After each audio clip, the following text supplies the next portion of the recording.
Thank you very much, and we welcome you in Arab News. This is the first Arab News Business Dialogue.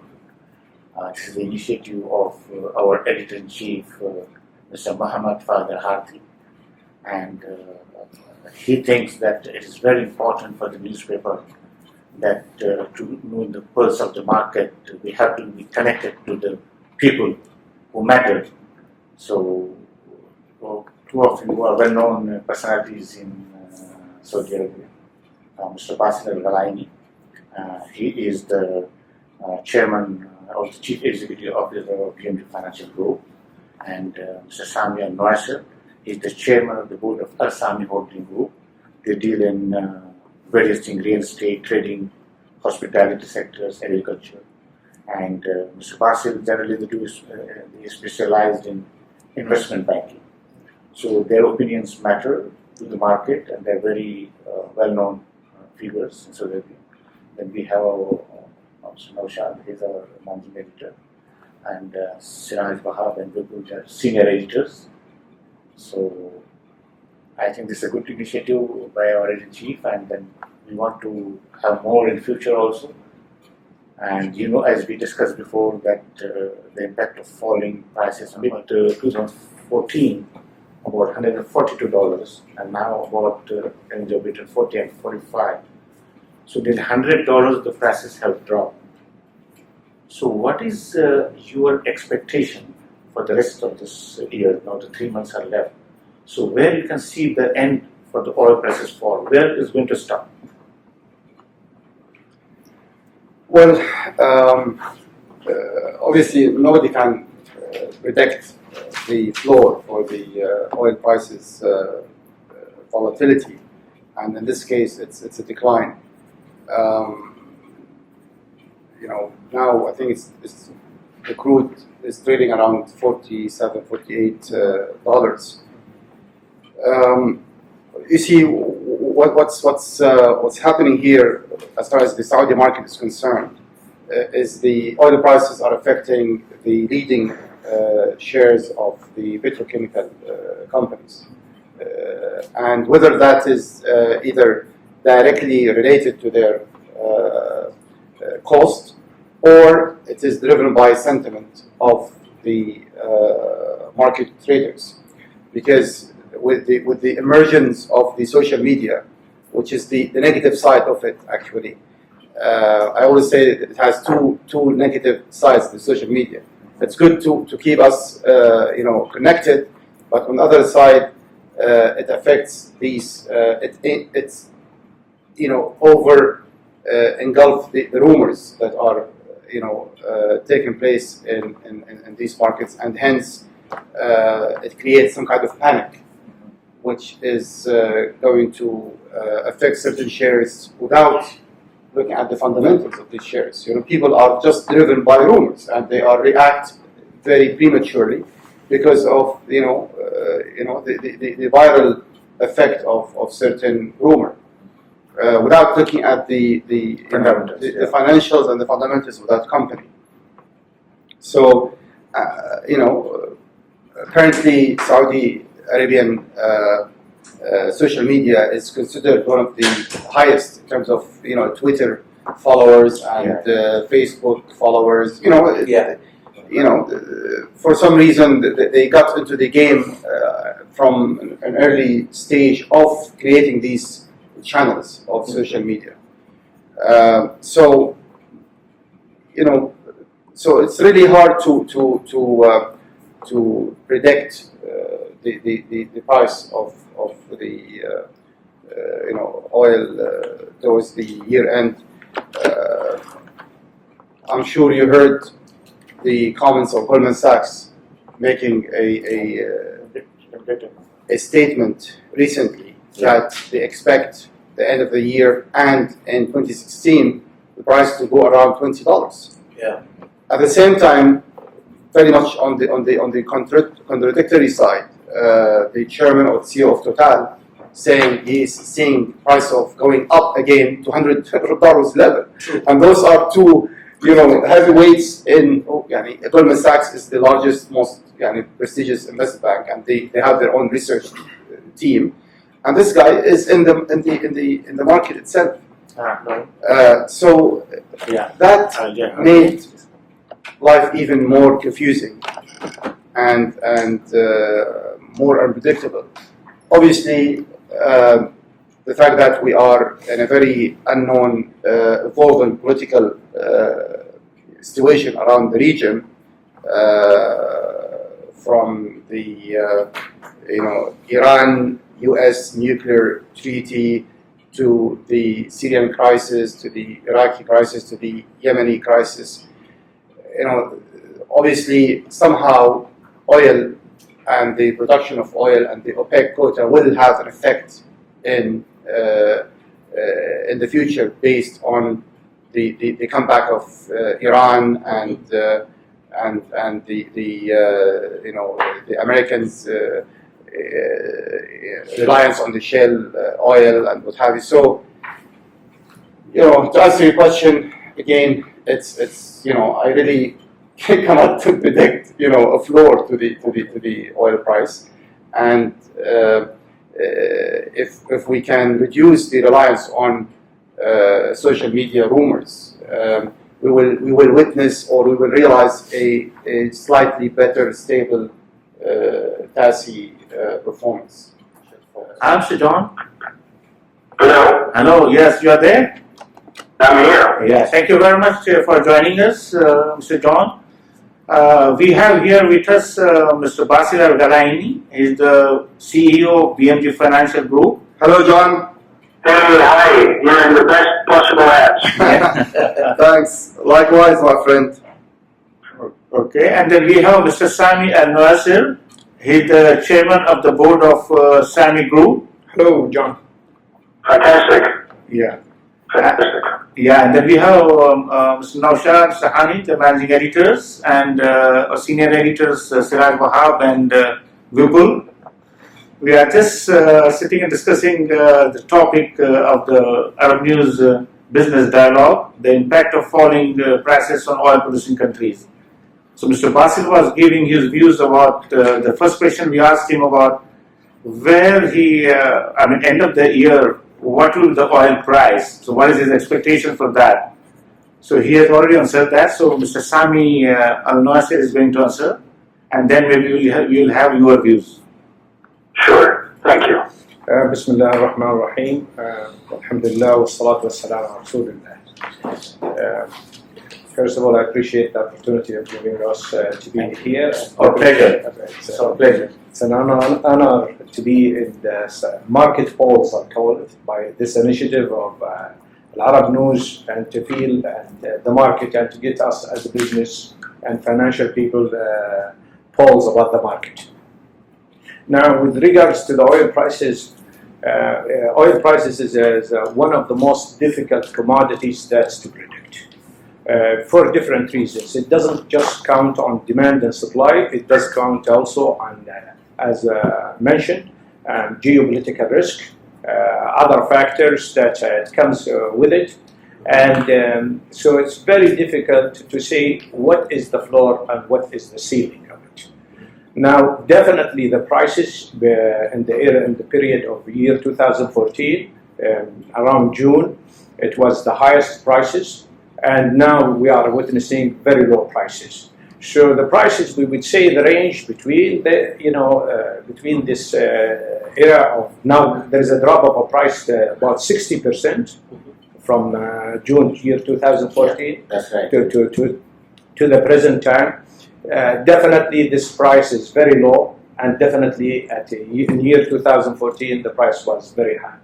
Now, the effect of this, definitely it has an effect on the country that's producing oils, and companies that in the United States, for example, there are some states that will be affected, like, for example, Texas, Nebraska, Louisiana, Oklahoma, North Dakota, they will be affected. Definitely there are companies, they will be affected, Chevron, Shale, big companies, there will be big layoff on that. And the other sector which will be affected, the alternative saving energy, which is, this is a big investment sector, There's many companies invested in it. So that investments will be like a big blow. The prices of the drop down of the prices will affect them not to invest in saving energy or alternative for saving energy. For example, in China, this industry about 82 billion US dollars. That definitely there will be no justifications with a drop of oil prices to invest in that sector. Now, that's been, and also we have effect on the countries that depend on oil, like for example in Saudi Arabia, we have more than 90% effect of our revenue on the oil prices. And of course, that effect is relative from country to country. Some countries like Venezuela will be affected higher because their cost of producing oil, for example, around $80, while Saudi Arabia, the cost of oil producing its cost about $15. That will affect. Definitely countries they don't have a reserve, they will be affected. Definitely there are some countries like Russia and others, they will be affected in their currency. While in Saudi Arabia we didn't witness this. Our currency, alhamdulillah, it's pegged to the dollar. Our cash reserve is still, we are talking about more than $600 billion US dollars. And our debt nearly to zero by the beginning of the year, which is 1.4. And let's assume by the end of the year it will be around 10%. Now, all this effect definitely there is there, and not to mention the sentiment. The sentiment, of course, there is effect, but it's very difficult to predict that price. Now, what should be done? What should be done? We would leave it to the panel to decide and to go if the time allows. But to answer it, I don't see the price is fair. I don't see the price it's going to settle. We see in year 2016 with improvement of the world economy and mainly in China and Europe, maybe there will be a price better than the current price of 48 or so. So I'm optimistic in year 2000s will be better picture than year 2015. Thank you very much. Sami, just one. This 82 billion China's investment in alternate sources of energy. Yeah, the alternative for saving energies, they have big sectors and they are investing. And you can classify them as the number one in the world investments. You know, 82 billion. Alternative energy. Alternative energy. Alternative energy sector. Yes. And one more clarification. You said Nebraska, Texas, and all that. They as a state, they will suffer because yes, oil. Yes, That's the main producing sectors. There are states in the states. It's they will be affected directly. Texas, Nebraska, Louisiana, Oklahoma, North Dakota. There you can say 5 states that will be affected. Don't forget, the oil in these countries belongs to companies rather than the government itself. That's a good question. Yeah. Yes, Mr. John. Thank you. Yes, sir. Yes, please go ahead. What would you like me to answer? No, in fact, the question we asked to these two gentlemen is about the oil prices. We are talking about the 2014, the oil prices were about more than $140, and now they are hovering at about $45. So, in your expectation, where is the end of this oil prices fall? You want me to be a fortune teller? Yes, sir. Yeah, I thought you have the crystal ball, John. Yeah. Yeah, I don't know if I have a crystal ball. It's one of the hardest things to determine. Commodity prices go through cycles and fluctuate, but what we can say with certainty at this point is that commodity prices have been on a downtrend, and specifically oil prices have been on a downtrend.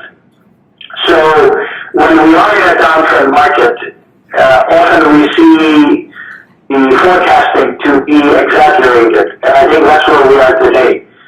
Oil analysts are trying to outmaneuver and out-exaggerate each other.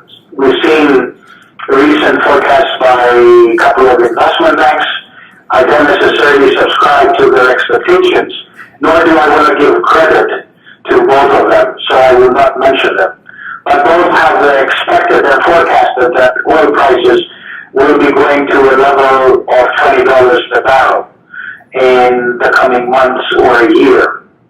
And I think that's exaggerated on the downside. And I would say that we've seen similar tendencies to exaggerate back in 2008 when everybody was exaggerating on the way up. We expected oil to go up, but they were expecting oil to go to 150, and then when oil hit 150, some of these houses were expecting oil to go to 200. And of course, oil didn't go to 200, it went up the way the reverse of that. So I think there is a bit of a downtrend and exaggerated expectation for oil prices. Now, definitely, I don't think that oil prices are going to jump to $80 or $70 anytime soon. But I do expect oil prices for next year to be what I would say 55 to 60 level rather than 20 to 30 level.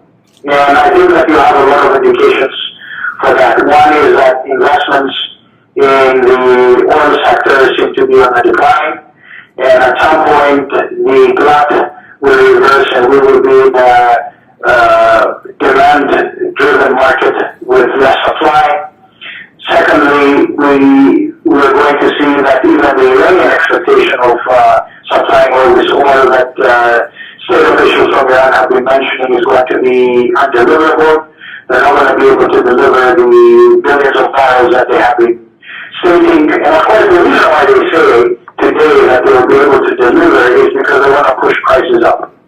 I think that the state of the oil industry in Iran is more desperate and more difficult than we thought. Actually, nobody has gone to Iran and has mentioned what is the state of the oil industry. So if we have that, then we can reasonably say what happened to Iran. So until that happens, I would be far more pessimistic about Iran's oil capacity to produce all these millions of barrels over a short period of time. All right. Number three, the health and well-being of the global economy is, I think, a bit more healthier than the doomsday scenarios we're seeing today. There's a lot of negativity right now. So, and when you're in a negative environment or a positive environment, analysts tend to be consensus-oriented. I do hold firmly my belief that people do not want to think outside the box. And when you do see people thinking outside the box, they are the outliers, and humans do not want to follow people who are outliers. They want to follow people who tell them that red is red and 1 plus 1 equals 2, not 1 plus 1 equals 3. And I think we're in an environment where 1 plus 1 equals 3 right now. There are many unknowns, but still the global economy is not where we were in 2008, 2009 with the financial crisis. Unfortunately, we don't have a financial crisis today. We do have spots of uncertainty and lower growth. Definitely, yes, China is growing by 7%, it's not growing by 10%, and the emerging markets have more difficulties today than they had 3 years back, but we're not anywhere close to the financial collapse of the US economy or Europe. Europe is not growing as fast as expected, still they're growing, and if you look at the demand side of cars, they still have demand for hydrocarbons, the same happens for the US. And despite the fact that the US shale is changing the global energy environment, I would say to all those who believe or have read things like Saudi Arabia losing its swing oil production to the U.S., the importance of the U.S. is only for their own market. So what's changing the U.S. market is shale production. The United States is not going to be able to be close to what Saudi Arabia is in terms of strategic production of oil for many years to come, and being the most important producer means that it has certain responsibilities, and I don't think that the U.S.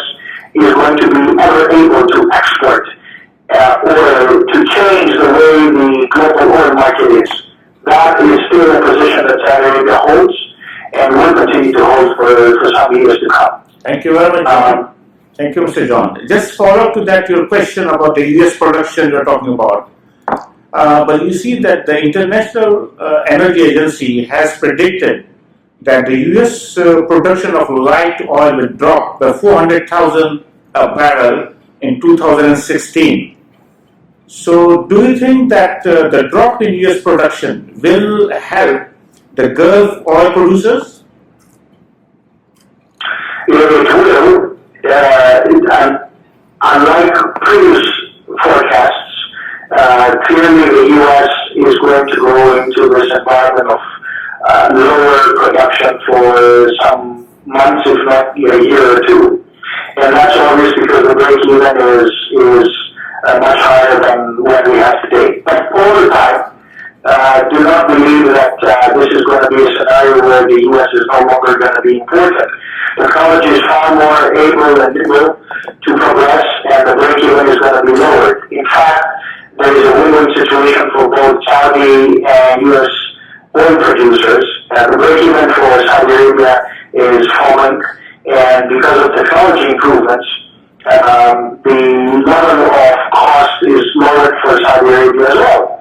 So in a scenario where, let's say, both of them are in this war, which I don't believe they are, for Saudi Arabia as well, the cost of production is going to be lower. But having said that, even when oil recovers to 60 or 65, be it 1 or 2 years, the shale oil producers in the U.S. will bounce back. So shale is here to stay.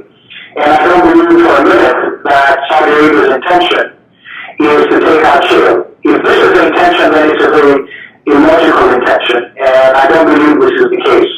Right now, we are in for a market share war. Saudi Arabia will continue to maintain its policy of maintaining market share, whatever it takes. And from there on, when demand picks up, then there will be less of a supply concern. And the biggest concern is what happens to the non-conventional producers, because the conventional producers within OPEC are going to be producing the stated numbers. The big question is what happens to the non-OPEC, non-conventional producers. And I think there one has to take note that technology is a very important component, and technology improves much faster than we're able to maintain prices. Thank you, Mr. John.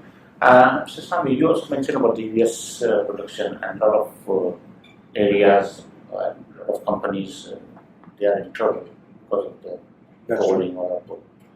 So maybe the oil output will drop in the US, the prediction is there. So do you think that how the Gulf countries, the oil producers will benefit from that, whether they will get more market share when the US production drops or something like that? Okay.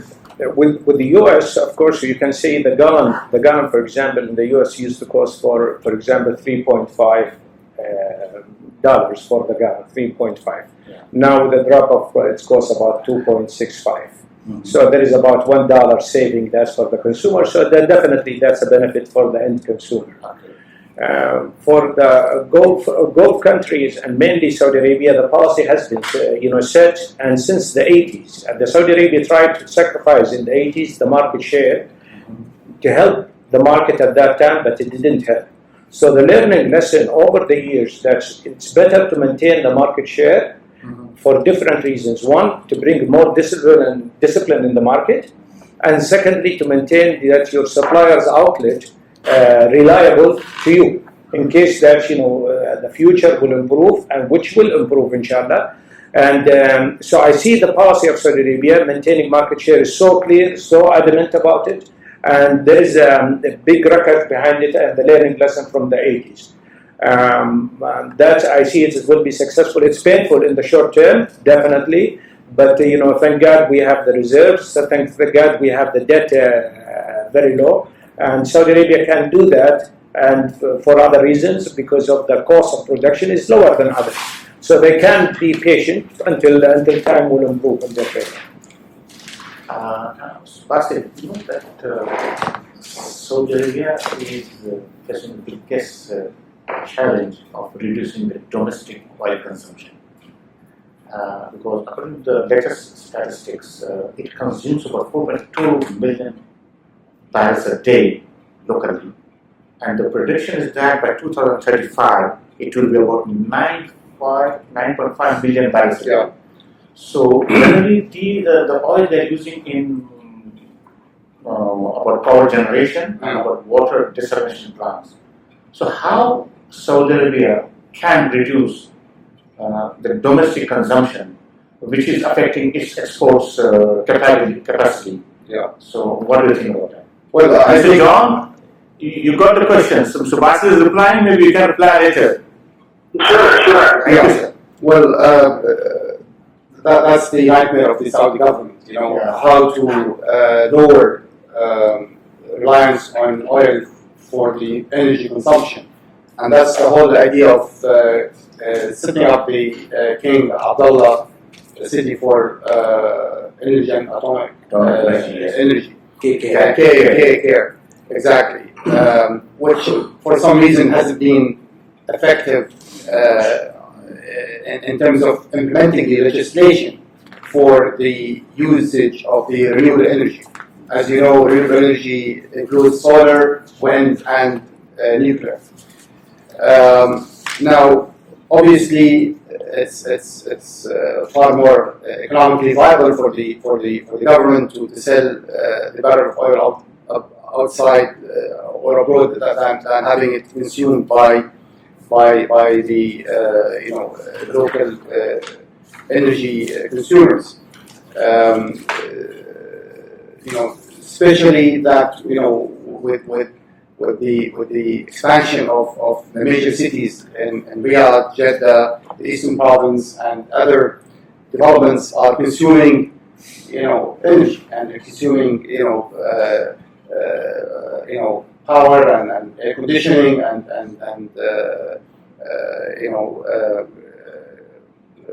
lots of equipment that are utilizing. There is more pressure on the grid, on the Saudi grid, than ever before. So the government now is seriously trying to introduce these kind of renewable energy projects. The solar hasn't taken its full-blown potential yet because of the subsidies. Despite the whole... the Saudi grid is very subsidized, and if you compare the cost of setting up a solar station to the Saudi grid, it's the costs don't really make any sense for somebody to switch to solar compared to other countries in Africa or in even Europe, where the solar has been widely used. So I think the government has to revisit the issue of subsidizing the renewable energy sources and gradually shifting to that, so at least there will not be heavy reliance on oil usage. And we all heard the nuclear treaty that took place in France and Russia. Maybe that's still initial MOUs or something like that, but at least now there will be more reliance on renewable energy. Okay. Yes, Mr. John.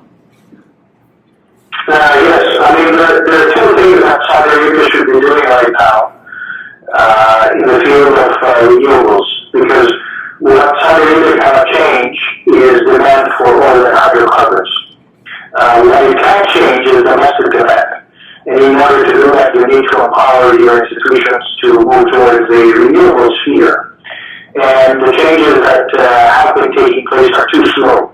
If you compare them to the rest of the region, outside the region, there are very small changes that are made here, usually on the institutional level, not at the policy level. And it is absolutely imperative for Saudi Arabia to move into the renewable sphere. There are two things that Saudi Arabia actually can do right now. Even if it doesn't want to move in changing the subsidy structure, the way prices, energy, electricity, water, fuel, we've seen the recent changes in the UAE. Saudi Arabia is not yet politically willing to do it. But there are two things that Saudi Arabia can do actually. One is because of its huge infusion of capital, possession, at the state level, it can actually begin to buy technologies in the renewable sphere and bring them home. Some of them home, some of them can keep them outside, and they can continue to push the envelope in terms of R&D. There are many opportunities out there because these companies' organizations have gone down. And secondly, in the field of shale, they can begin to acquire a lot of these companies that have the technology, and they will be pioneers and leaders in copyrights in the United States in order to capture the shale revolution, not just in the US but in other places. The Chinese have been doing it, the Japanese are going to do it, and we should be at the forefront of that. So these are two things, if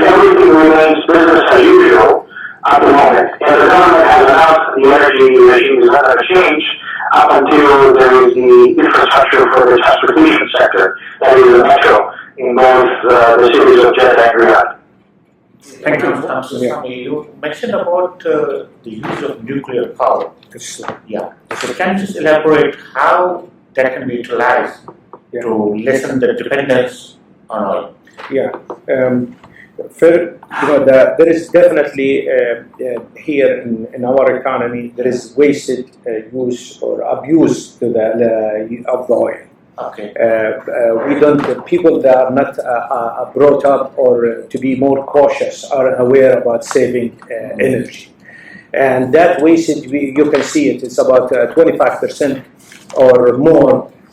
What we are producing, we consume locally.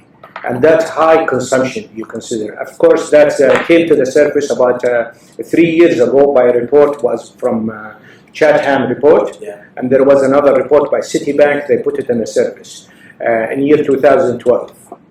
Now, when these reports, they estimated at that time 2.7. That was the start of the consumption. And definitely they increased, but I'm not sure what level they reached to point. But given that fact that we have a wasted energy, the government, they decided, led by the Prince Faisal bin Salman, to create a special commission to look into the subject of saving energy in the local economy. And they start implementing some codes. There are the codes for building. Now you notice if you need to get the permission, they will force you. By enforcement, you need to put saving energy. Also, we see more advertisement in the newspaper by the electric companies, saving energy, saving energy. Definitely, the government, they don't want to touch the subsidy that's given to them because politically it's not wise. And the government, for different reasons, they want the well-being. It's no compromise on the well-being and the welfare of the people. Now, having said that, we will see in the future more awareness and campaign about saving energies, more discipline. We will see that, like for example, now they say the appliances, washer, refrigerators, ACs, they have new code that's for saving energy. And at the same time, the government, they are leading a strong effort about investing more in the power plant energies. And this before, it was not like a concern to them, but apparently over the 3 years or 5 years, I would say before even that report, and there was a minister, by the way, appointed for that, Mr. Yamani, and his main concern is to look to the creating and implementing rules and planets of power planets for peaceful reasons, which is the electricity and saving energy. So it's just a concern to the government, but unfortunately the process is a little bit slow and it needs more stronger effort in order to expedite. And the best time to reorganize the house and in this era now when the oil prices is low and everybody, the sentiment, and we still have high cash reserve. We are not forced by stronger. So I think the time is right for the government to push stronger for power plants, more campaign, more rules and codes for saving energies in order to control that. Otherwise, of course, the risk is there, it's increasing. Excuse me. Okay, please.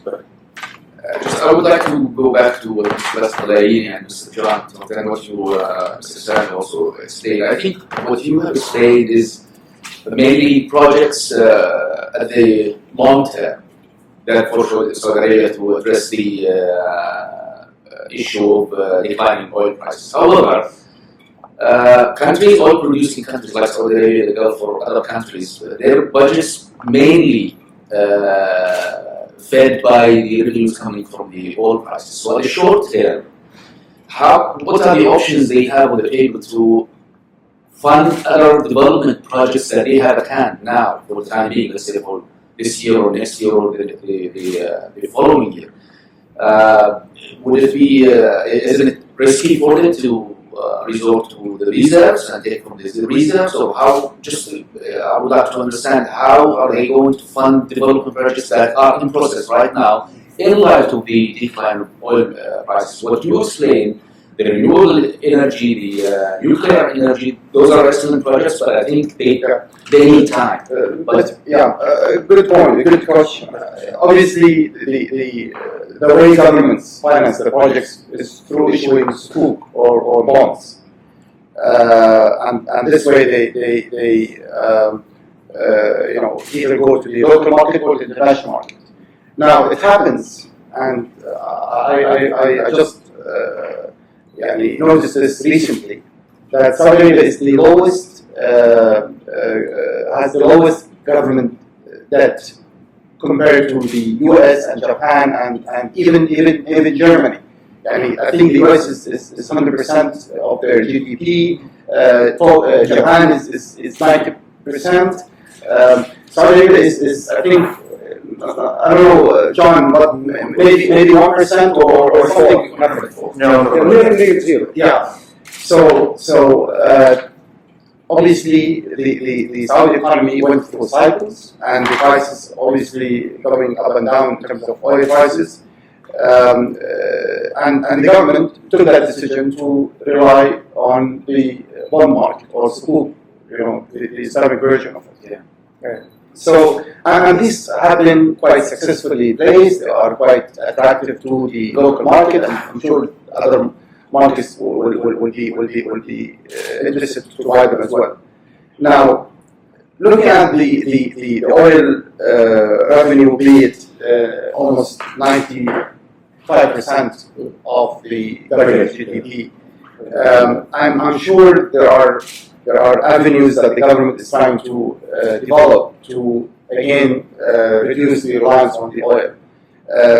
Take one case in point, the religious tourism. Now, I also heard data before that before the emergence of oil during the King Abdulaziz era, the revenue that was really the most important one was the revenue from the Hajj, just the Hajj season. Okay, now there is no Hajj season only. Now it's becoming the whole year Umrah, and with the creation of the train network and new airports, have you made life or made the visit to the two holy sites easier and more streamlined, and I hate to say this, more commercially acceptable, because then Muslims around the world will stay longer, will enjoy spending money here and there, and obviously they have to pay for all these facilities, which should generate revenue to the government.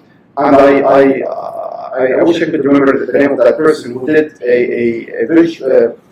simulation of what the revenue of the religious tourism could be in case, at the time when they fully have the infrastructure in place.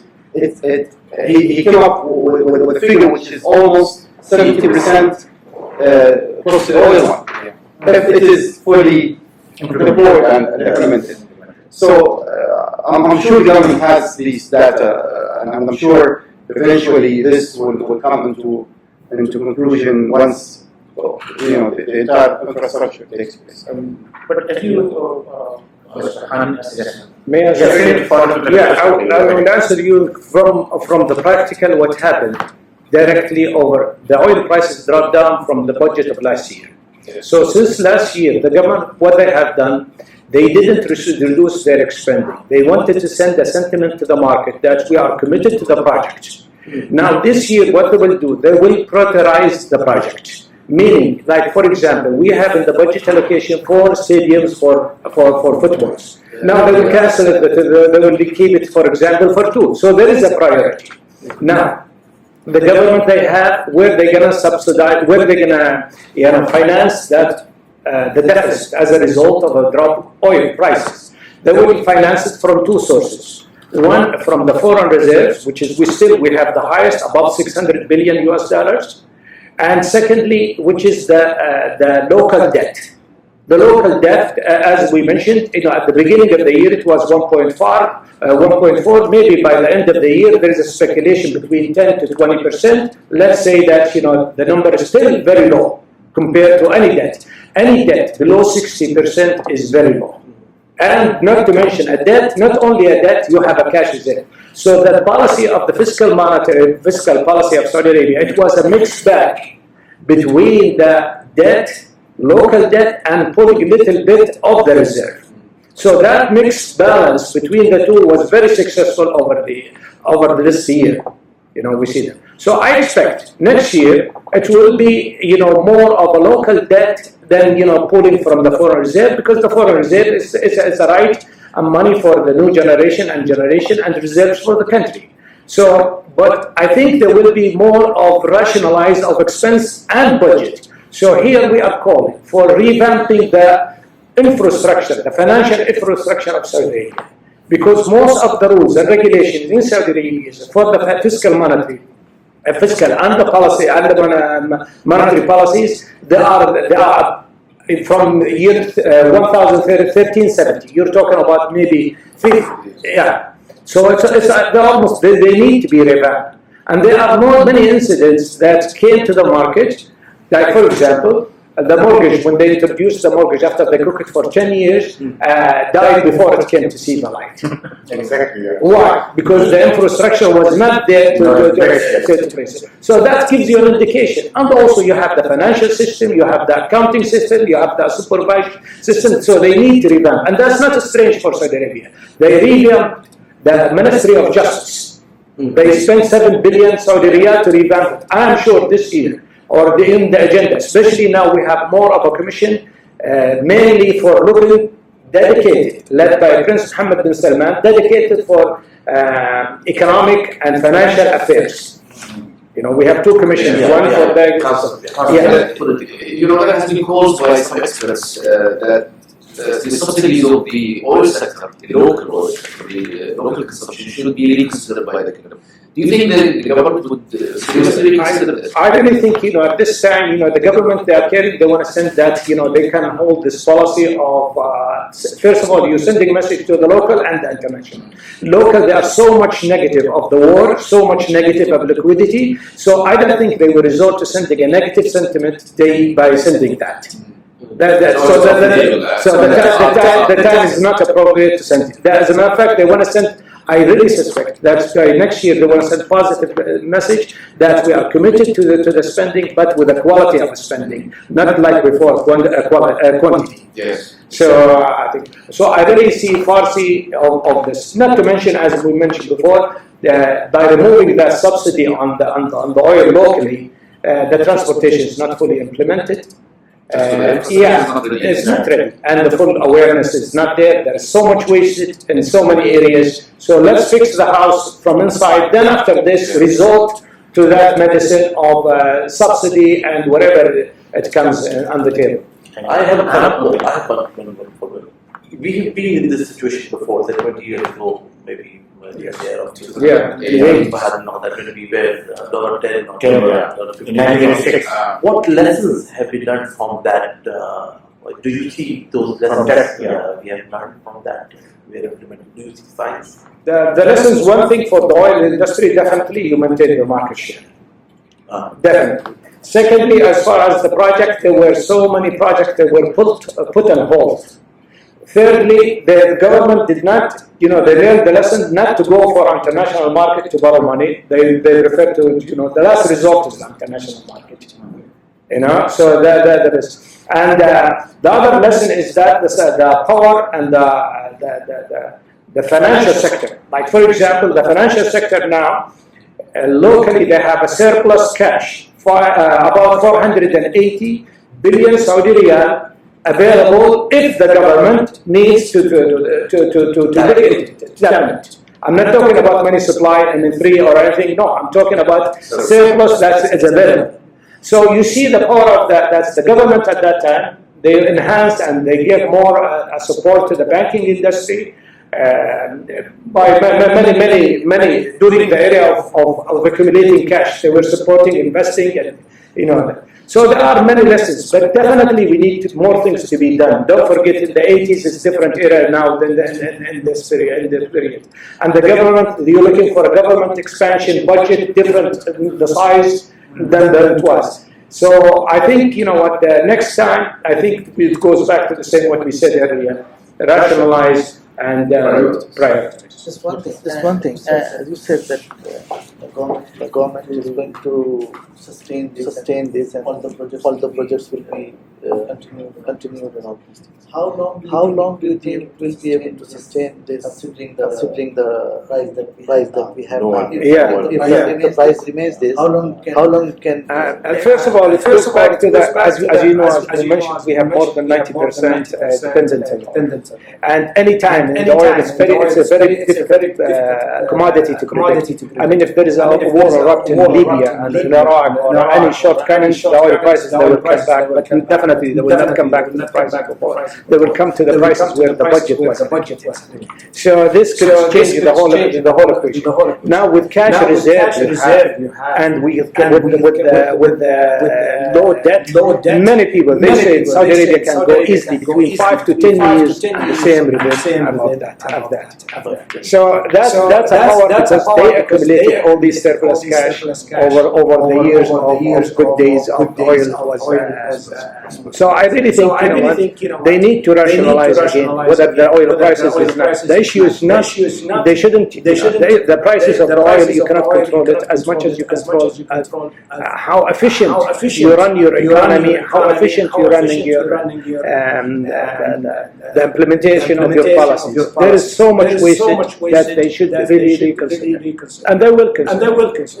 Well, it's not a matter of lessons to be learned from the past, because let's assume there weren't any mistakes made before just the developments of the geopolitical environment that took place then and now. Obviously, we are in a phase of the regional and global politics actually that never been tested or experienced before.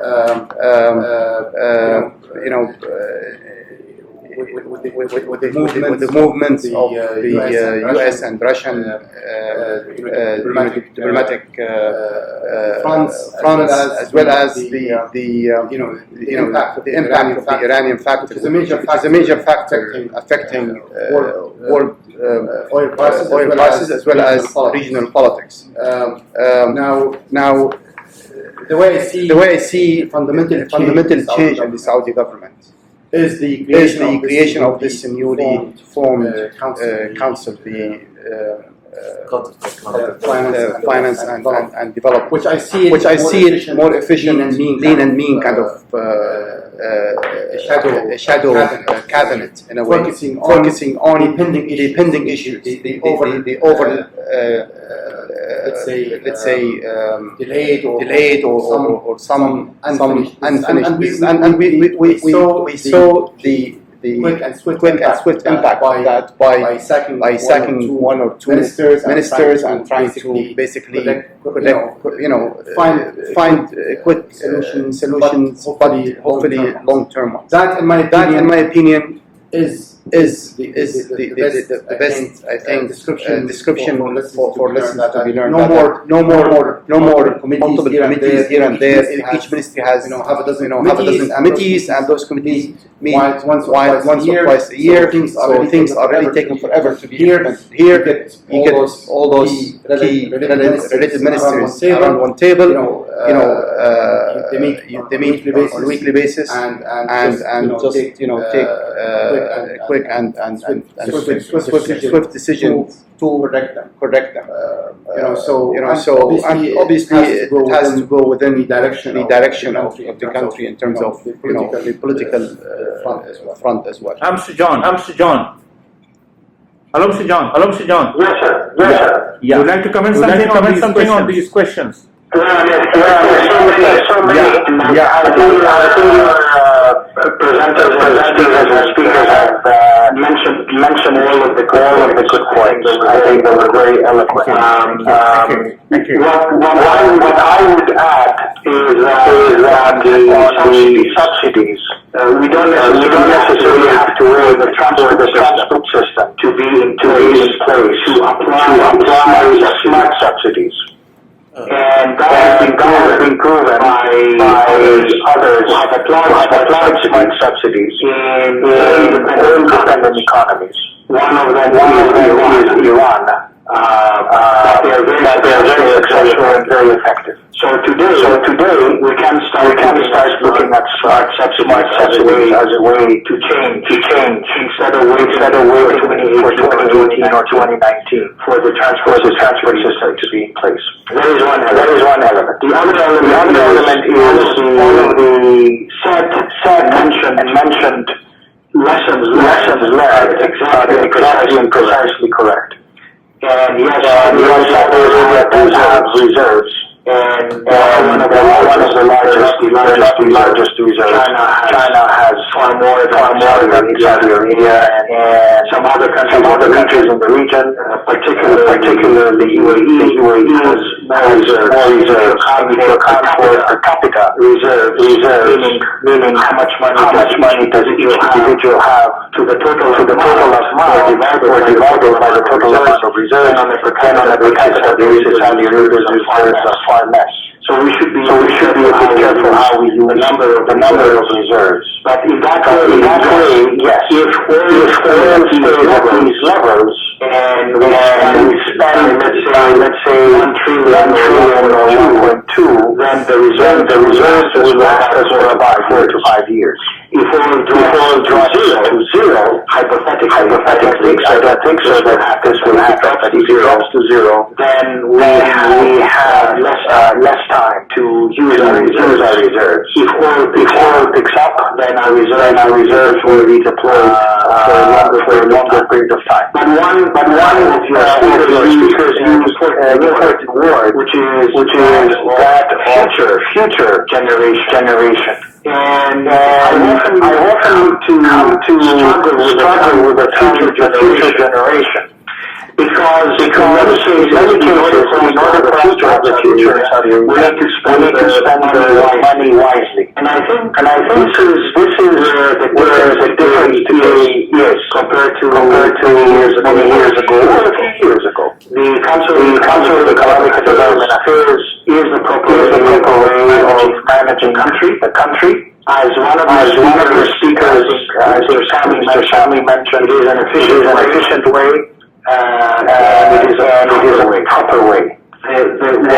What we need to be aware is that the challenges are piling up, and we don't have enough time because we could end up with a lot of oil, and the world may not necessarily want oil 30 years down the road. So the issue of diversification is very important because over the last 50 years, it seems that we have not been able to diversify at all. Our revenues are dependent 40 or 50 years ago on oil, and we don't have the time. And what is different from the 1980s? I think one of your speakers alluded to that, and I don't want to steal his thunder. But today Saudi Arabia is a country of 31 million people with about 21 million nationals, and it's no longer a country of 7 or 6 million people. And it requires multiple changes on multiple areas. It's not just diversifying. It's also about providing healthcare. It's also about providing appropriate healthcare, geographically appropriately, not just the Jeddah area, but also the regions. It has to be education. It's not just enough to send people abroad. It has to be also about proper education, primary, secondary education in Saudi Arabia, and pre-primary, which is very important. So all these things are bringing Saudi Arabia to a new challenge. Saudi Arabia is no longer a small country. And we don't live in a region where we don't have stability and certainty. When I into this conversation, one of your speakers was wisely saying that the region is very different. And I was subscribing to that, definitely. Yes, we have low debt to GDP. It's one of the lowest in the world. And in America, we would love to have our debt to GDP. In fact, if you look at America today, if you account for household debts, household debt to GDP in America is more than 300% of GDP. That will make America a very difficult place. The markets will begin to take notice of the debt pile the U.S. has. However, that doesn't mean that China is necessarily a very peaceful area. It's always easy for them to manage the economy. And nowhere in the history of fiscal management has anybody managed to bring down fiscal spending by a whole amount. It is very difficult to reduce spending, and I don't expect that reduction of spending is going to be on the high side for next year. It will be reduced. It's not going to be by 50%. And that is because it has a lot of complications that it didn't have 20 or 30 years ago back in the 1980s. Mr. John, you just talking about the fiscal adjustment. IMF has said recently that Saudi Arabia has to adjust the fiscal position. So realistically, how long do you think it might take to do such adjustment in the kingdom? Well, it will take immediately 2016 because it is not sustainable to have a fiscal deficit of 18 or 20% or 21% of GDP. So that has to be fixed. Having said that, my remarks is that it is very difficult to bring the fiscal deficit to a very low number. It will still be at a number that is in the low single digits. And never in the history of fiscal management do you go from 1 year of fiscal deficit of 20% to a fiscal deficit of 3%. And in fact, this is not different for any other country in the region with the exception of Qatar. 2015, everybody will have a fiscal deficit. Some of them single digits, some of them double digits. And even in the case of the UAE, they will have a deficit of somewhere in the neighborhood of 12 to 13%. So the good thing is that I think Mr. Saleh mentioned that the government density is still low, and I think he correctly also said that. And I apologize if I'm naming the wrong person, but whoever said that is very correct. That also the debt benefit generated is domestic, it is not external. I think in that way Arabia is very similar to Japan.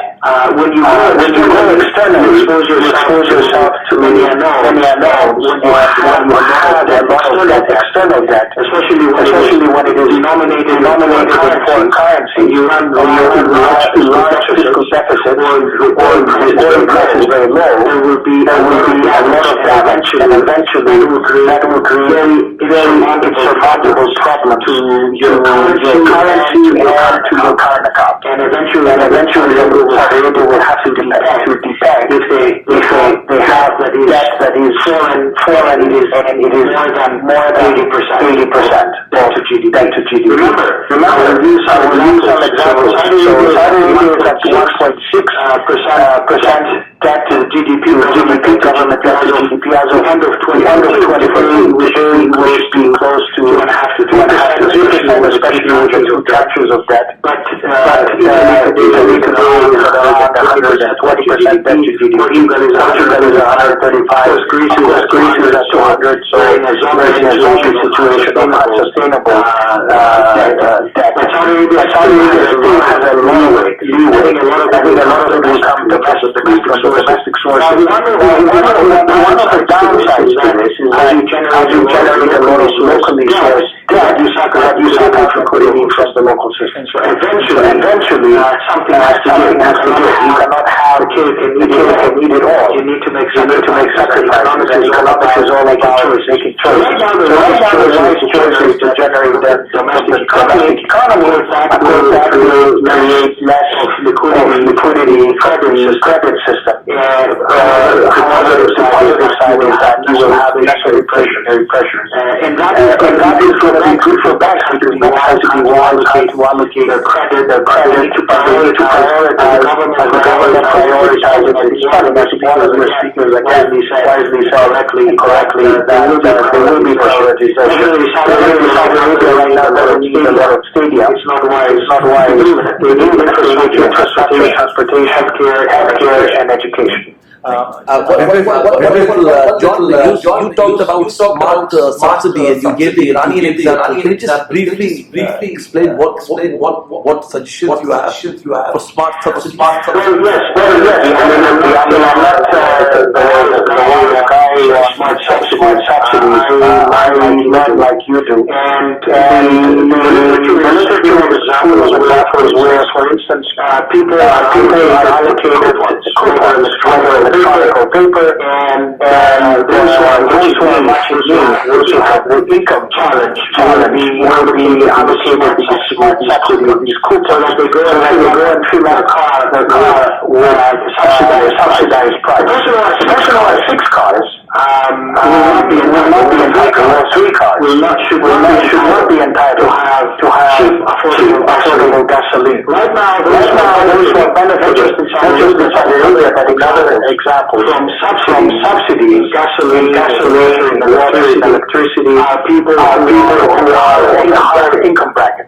And definitely the way we think about Saudization should be those who get subsidies are the ones who get more Saudis to work rather than fewer Saudis. So in that way, that's how you should be thinking about smart subsidy on gasoline, let's say. So if I have a car, I shouldn't be entitled to have the cheap price of gasoline. It should be the person who has an old car and who has no income.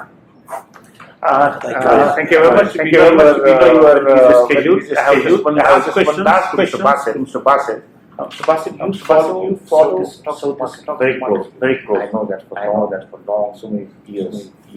You see, the first half of this year, the market was up, and now suddenly it has gone down. So far it is 10% down. So what is your expectation? Because there's a fluctuation in oil prices. There is moments in the soda stock. It also fluctuates. Do you think it depends on oil prices? Or we said fundamentals. Well, yeah. If you look at the 52-week performance, I think the highest came up to 11,000, and the lowest point was 7,000. Now it's 7,400. Yeah, roughly. Yes, as I kick it off my comment for today, the social media frenzy in trying to engulf the rumors that took place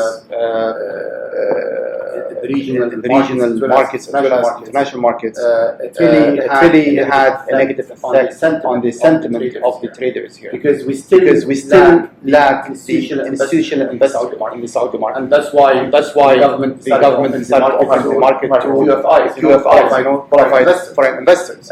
We're still driven by retail investors, driven now by rumors more than ever because of the viral effect of the social media. Definitely the oil volatility had an impact on the petrochemical shares primarily, but also the China factor as well had some kind of effect, as well as the regional market development from a geopolitical point of view, because some investors are nervous putting their money here or the bulk of their wealth to be invested in the local market. As you know, in Saudi Arabia, you have either stock market or real estate, and if the more the stock market is going south, real estate goes up. But if the geopolitical risk around you is really scary and very unstable, then there will be capital outside the country. And we've seen diversification of direct investments in around the world, and I think your newspaper last week you had a graph showing the direct investment of Saudis outside here over the last 10 years, and apparently China is number one, Turkey number two, and UAE number three, and then US is number maybe 14 or 13. So stock market I don't think will have an easy or a clear performance again, driven by oil, geopolitical, and let's say the latest factor is the suspension of the Bin Laden license. As you know, the largest in the world. There are so many other companies feed the Bin Laden's contracts. So whether or not the impact of that suspension will affect some companies that are basically relying on Bin Laden's contracts. So thank you very much for joining us. Just as a final point, many of the national reports came and they talk about the Saudi economy. They don't know the economy as much as the people in this country. For example, we witnessed the reports that came during the Asian crisis in 1997. And they were prescribing medicine to the IMF, prescribing medicine to the Asian countries. During this crisis, you should increase retirement age, increase number of hours, put taxes. While when they suffered from the same crisis in year 2008, they didn't prescribe the same medicine they prescribed. So by this, there is definitely double standard, and definitely they were rushed to saying things, negative, or let's say that they will prescribe the medicine without us having the proper diagnosis. Having said that, these kind of reports they fuel the negative, which affected the stock market. Besides, the oil prices went down, and unfortunately, some of the local reports by the central bank came saying, for example, we withdrew the amount of debt deposit. Suddenly, we took 246 billion. Fair exchange from the local market, it was 20 billion. Second 15 million. Then in total it was 35. So these kind of negatives created, but there is no justification, no reason. The only thing we're asking now, the fiscal monetary decision people in Saudi Arabia, is to revamp the infrastructure and fix the economy from inside. And for example, the business plan, the fifth business plan, which is now we are in the 10th one. Every plan we do looks like we are working outside the plan more than the inside plan. So we were talking about diversification of oil, where we are about diversification, we are nil zero. We're talking now about the economy knowledge, where we are, we should really increase awareness, we should fix the system, and that sort of thing. So I think the big challenge is fixing the infrastructure rather than the economic factors as a risk. Because the economic factors, as we said, and all of us, I think we agree, we have cash reserve, we have low debt, we have many things going in the right direction, but the main thing is the infrastructure fix. And at the same time, we should have more vocal voice about the economy here, such as this consortium, such as this conference. We would talk about it, to give the proper picture about what's going on, rather than hear from IMF or for example, Moody, they discounted our rating, the sovereign debt. Well, we don't need the sovereign debt because we don't resort to debt from outside. We resort to debt local. So this does not have any effect on us financially, except negative sentiment. So this we need to take it out in order to focus more on the positive side. And I'm optimistic on the positive side. Thank you very much. Very nice.